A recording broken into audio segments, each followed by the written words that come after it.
तो आज हम देखेंगे प्रतिशत के कुछ क्वेश्चन। स्कूल कोचिंग में पढ़ाने के बावजूद मन में कुछ डाउट्स रह जाते हैं जो हमारे क्लियर नहीं हो पाते हैं, तो वो आज हम विद्या पीवीटी के माध्यम से आज कुछ क्वेश्चन देखेंगे कि प्रतिशत के क्वेश्चन कैसे होते हैं। जैसे 300 का 12% बताओ, 450 का 20% कितना होगा, 300 का 12% कितना होगा, 700 का 20% कितना होगा। तो इस तरह के क्वेश्चन आ जाते हैं जिससे बच्चे कंफ्यूजन में पहुंच जाते हैं कि भाई को प्रतिशत बताना है, प्रतिशत होता है कि बच्चों को नहीं पता है, प्रतिशत बताना है तो क्या करेंगे। तो आइए हम एक एक क्वेश्चन देखेंगे, लगभग 2-3 क्वेश्चन देखेंगे जिससे हमारे डाउट क्लियर हो जाएंगे।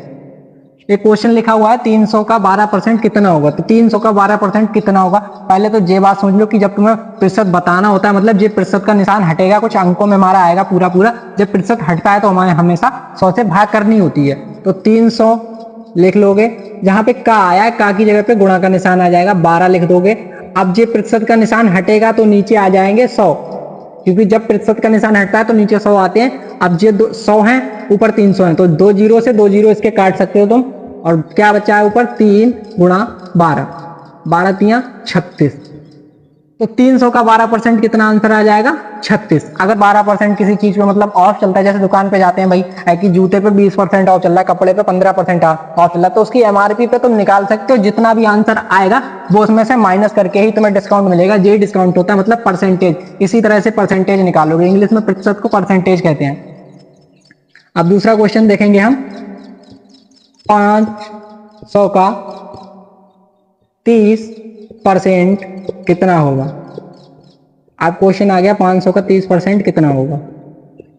तो सेम करेंगे, 500 का की जगह पे गुणा का निशान 300 और प्रतिशत का निशान हटेगा तो नीचे 2 जीरो आ जाएंगे, 2 जीरो से 2 जीरो काट दोगे, इसके ऊपर कितना बचा है 5 गुणा 30, 3 पंजे 15, मतलब 150 हो जाएगा। अगर 500 की कोई चीज है, अगर उस पर 30% की छूट मिल रही है तो इसका मतलब तुम्हें 150 रुपए की छूट मिल रही है, ठीक है। तो 150 रुपए से उसमें तुमसे माइनस करके लिए जाएंगे, मतलब अगर 500 की चीज है उस पर 30% की छूट दे दी हमने, तो हमें कितना देना पड़ेगा उसको, 150 माइनस करके 350 दे देंगे। तो इस तरह से हमारा परसेंटेज निकलता है। और भी क्वेश्चन देखेंगे अभी हम उसके।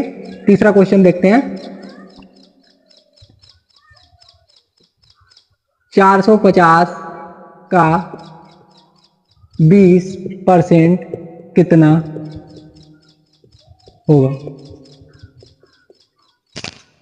450 का 20% कितना होगा। तो 450 लिखेंगे, का की जगह पे गुणा का निशान 20 लिखेंगे, 20 जब प्रतिशत का निशान हटेगा अभी तो नीचे कितना आ जाएगा 100, दोनों जीरो से एक इसका जीरो एक इसका जीरो कट जाएगा, कितना बचेगा 45 गुणा 2, तो 45 दूनी 90, हमें 90 आ जाएगा कि कितना होगा 90 होगा।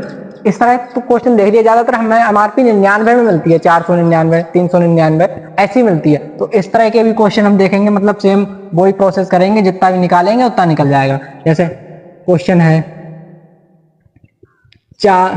चलो तीसरा क्वेश्चन लेते हैं, 690 का 20% कितना होगा।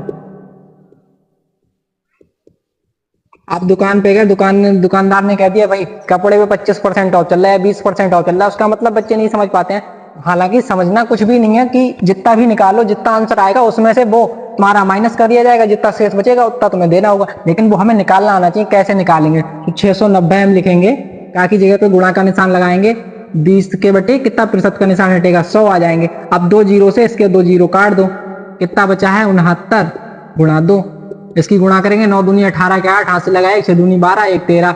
अगर 690 रुपए की चीज थी तो ये हमारा आंसर आ जाएगा। अगर 690 रुपए की चीज थी और उसने कह दिया कि 20% ऑफ चल रहा है, तो 20% ऑफ चल रहा मतलब 138 रुपए की तुमको छूट मिलेगी। तो 690 में से 138 माइनस कर देंगे, अगर छूट चल रही होगी तो भाई हमें उतने की एमआरपी पड़ेगी। तो इस तरह की वीडियो अगर आपको समझ में आती है, पसंद आती है, अच्छी लगती है, तो कुछ सीखते हो तो वीडियो को शेयर करें, कमेंट करें, लाइक करें। मिलते हैं एक नए टॉपिक के साथ नए वीडियो में।